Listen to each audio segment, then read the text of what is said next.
പതുക്കെ സൂക്ഷിച്ച്. പതുക്കെ സൂക്ഷിച്ചിരി. വിടിരിക്കട്ടോ, അമ്മ പോയി ടോക്കൺ എടുത്തിട്ട് വരാം. OP എടുക്കാനാ. ഓക്കെ. പേരെന്തായിരുന്നു? മിലൻ. ഏജോ? 24. ഏത് ഡോക്ടറെ കാണിക്കണ്ടേ? ഓർത്തോ.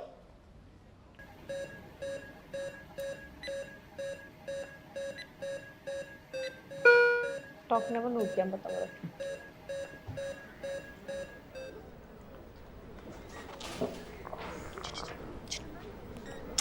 എന്നാ മോളെ ഫുൾ ടൈം ഫോണിനകത്ത്? ഈ ഫോൺ വെച്ച് നടന്നിട്ടായിരിക്കും വീണ തന്നെ. എന്തിനാ മോളെ എന്നെ ഇങ്ങനെ തീറ്റിക്കുന്നേ? എന്റെ അമ്മ എന്തിനാ വല്ലതും കേട്ട അപ്പൊ തന്നെ ഇങ്ങോട്ട് ഓടി വരുന്നേ? പിന്നെ ഓടി വരാതെ? എനിക്ക് അകപ്പാടെ നീ മാത്രമേ ഉള്ളൂ. നീ ആണെങ്കിൽ ഇവല്ല നാട്ടിലും. എന്തെങ്കിലും പറ്റിയൊന്ന് ഓടി വരാൻ അച്ഛൻ കൂടിയില്ലെന്ന് എനിക്കറിയാലോ. ഒന്ന് ശ്രദ്ധിക്ക എന്റെ മോളെ. അതിന് അമ്മ എനിക്കിപ്പോ അത്ര വേദനയൊന്നുമില്ല, ചെറിയൊരു വേദനയുള്ളൂ. ഇത് കാലാ മോളെ. എന്തെങ്കിലും പറ്റിയ പിന്നെ മുറിച്ച് കളയല്ലാതെ വേറെ ഒന്നും ചെയ്യാൻ പറ്റില്ല. ഒന്ന് വീണതിനാ. എന്റെ അമ്മ ഒന്ന് ടെൻഷൻ ആവാതിരിക്കും. ഇപ്പൊ ഡോക്ടറെ കാണാനല്ലേ വന്നേക്കുന്നേ? മിണ്ടാതിരുന്ന അവിടെ. ഓംബ്ര അടിയൻ.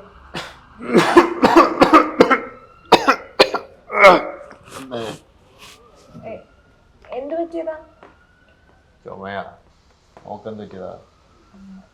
ഇവക്ക് തീരെ വയ്യ.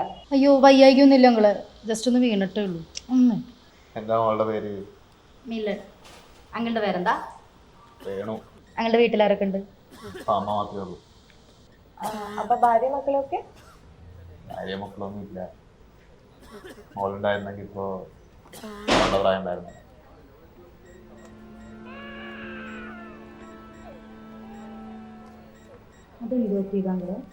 അറിയില്ല. എന്റെ കാരണക്കാരൻ ഞാനാണെന്ന് മാത്രമേ എനിക്കറിയാവൂ. ആത്മഹത്യയായിരുന്നു.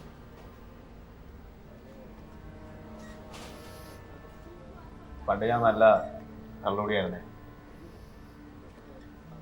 അവളാണെങ്കിൽ പാലക്കാട് കയറി വെപ്പാറി. ദിവസം രാത്രി ഞാൻ പണിയൊക്കെ കഴിഞ്ഞ് കയറി വരുമ്പോ കാണുന്നത്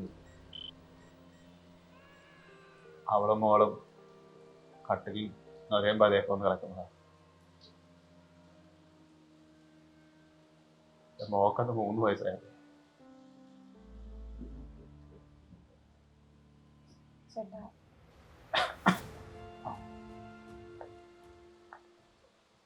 സങ്കടമൊന്നുമില്ല. 3 വർഷം ജയിലിലായിരുന്നേ. അവരെ കൊന്നത് ഞാനെന്നാ നാട്ടുകാരൊക്കെ പറഞ്ഞു.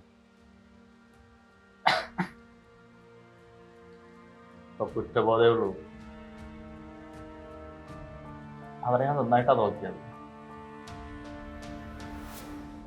ഇനി എന്ത് പറ്റിയെന്ന് അറിയില്ല. ചിലപ്പോ എപ്പോഴും കയ്യിൽ നിന്ന് പോയി കാണും. ഇവിടെ നേരത്തെ കഴിഞ്ഞിരുന്നെങ്കിൽ ഇഷ്ടം മുമ്പ് വീട്ടിൽ പോകാന്ന് പറഞ്ഞിരിക്കുക.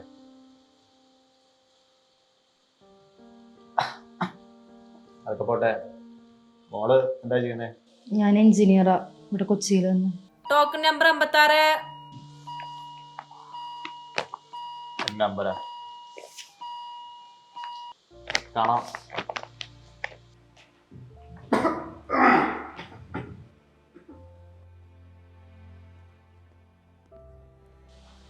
അമ്മ എനിക്ക് സങ്കടമായി. അങ്ങനെ കള്ളു കുടിക്കുന്നതിനൊക്കെ ആരെങ്കിലും ആത്മഹത്യയൊക്കെ ചെയ്യും? സത്യം എന്താണെന്ന് നമുക്കറിയില്ലല്ലോ മോളെ. അയാൾ പറഞ്ഞ സൈഡ് മാത്രമല്ലേ നമുക്കറിയൂ. അയാളിപ്പോൾ അയാളുടെ സൈഡല്ലേ പറഞ്ഞേ. ചിലപ്പം ഇപ്പം അയാൾ നല്ല മനുഷ്യനായിട്ടുണ്ടാവും. പണ്ടയാൾ അങ്ങനെ ആയിരിക്കണം എന്നില്ല. നിന്റെ അച്ഛനുണ്ടായിരുന്ന സമയത്ത് ഞാൻ പഠിച്ചത് എൻ്റെ മനോധൈര്യം കൊണ്ട് മാത്രം. നിന്റെ അച്ഛൻ ആരോടെങ്കിലും പോയി കഥ പറഞ്ഞാൽ എന്ത് പറയും? നിന്റെ അച്ഛൻ ആരോടെങ്കിലും പോയി കഥ പറഞ്ഞാൽ എങ്ങനെ പറയും? സത്യം എന്താന്ന് പറയാൻ ഇപ്പം 2 പേരും ജീവിച്ചിരിക്കില്ല. പക്ഷെ ആൾക്ക് നല്ല വിഷമമുണ്ടെന്ന് തോന്നുന്നു. നീ എന്തിനാ ഇങ്ങനെ വിഷമിച്ചിരിക്കുന്നേ? മോളെ ഇത് സർവ്വസാധാരണ. നീ ഇതുപോലെ ഒരുപാട് ജീവിതങ്ങൾ നീ കാണേണ്ടി വരും.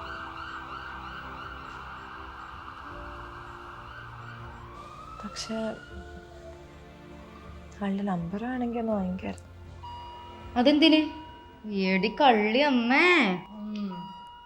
ഒന്ന് പോടി. അത് ഇടയ്ക്ക് വിളിച്ച് അയാൾക്ക് സുഖമാണോ എന്നൊക്കെ തിരക്കാൻ വേണ്ടിട്ടാ. Token number 57. നമ്മുടെ ടോക്കൺ ആയല്ലോ.